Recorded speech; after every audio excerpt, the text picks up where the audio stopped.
The execution was broadcast across every inhabited system in the galaxy. Emperor Thaxilon of the Dominion stood before the assembled masses on his throne world, his 4 arms raised in triumph. Behind him, 30 human women knelt in chains, scientists, engineers, teachers, and doctors who had been working on a humanitarian mission in Dominion space. These creatures dared to spread their inferior human ideals in our empire, the Emperor declared, his voice amplified through translation matrices. They taught our youth to question, to doubt, to rebel against the natural order. For this crime against galactic stability, there is only one punishment. The executions were methodical, slow, designed to humiliate and terrify. The Emperor wanted humanity to know their place in his cosmos. He wanted them to understand that defiance carried consequences. He got his message across, just not the way he intended. The transmission reached Earth during a session of the Global Assembly. President Michael Torres watched the entire broadcast in silence, his hands gripping the armrests of his chair hard enough to leave impressions. When it ended, he stood and walked to the podium. "Give me every fleet commander," he said quietly. "Give me every admiral, every general, every director of every intelligence agency. We have 37 hours before our response window closes." He paused, his voice dropping to a whisper that somehow carried through the entire chamber. "And give me the Reaper Protocol authorization codes."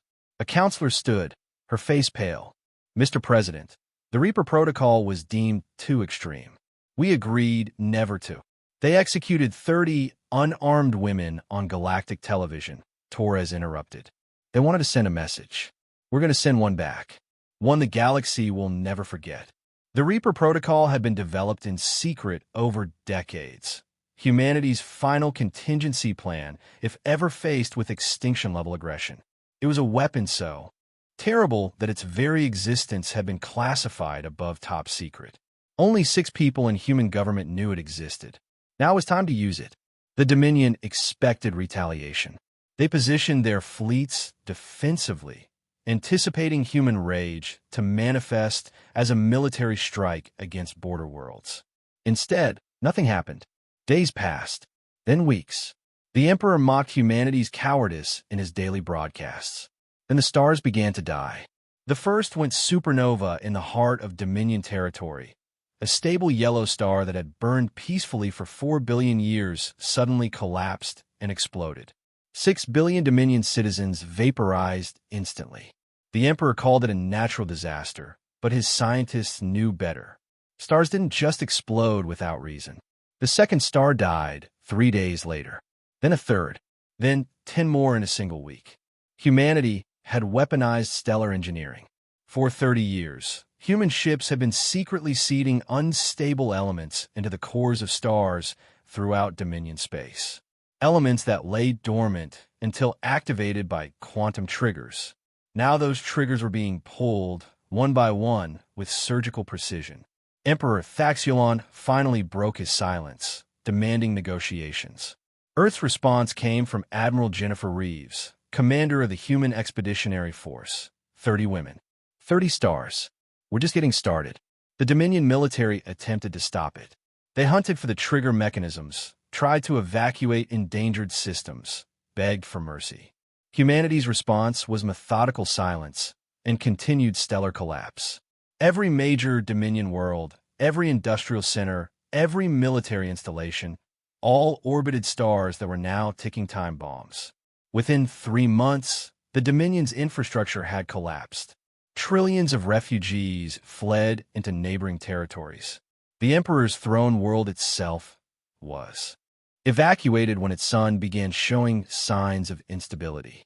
The mighty empire that had dominated the galaxy for centuries was reduced to scattered survivors begging for shelter. Humanity never sent ground troops, never fired a single conventional shot. They simply made the Dominion's own sons turn against them. When Emperor Thaxilon was finally captured, found hiding in a smuggler's freighter, he was brought before the same global assembly where Torres had activated the Reaper Protocol. The former emperor, now a broken refugee, fell to his knees. "Please," he begged, "stop the stars. We surrender. We'll give you anything. President Torres looked down at the creature who had murdered 30 innocent women for the crime of teaching. "You wanted to show us our place in the galaxy," he said. "Consider the lesson learned. Those 30 stars will remain active as monuments, permanent reminders of what happens when you harm our people." He leaned forward. "We are not cruel by nature, Emperor, but we are creative in our cruelty when necessary. You made it necessary. The Dominion ceased to exist as a galactic power. The surviving populations scattered across the cosmos, carrying with them a new understanding. Humanity was not to be tested, not to be challenged, and certainly not to be underestimated.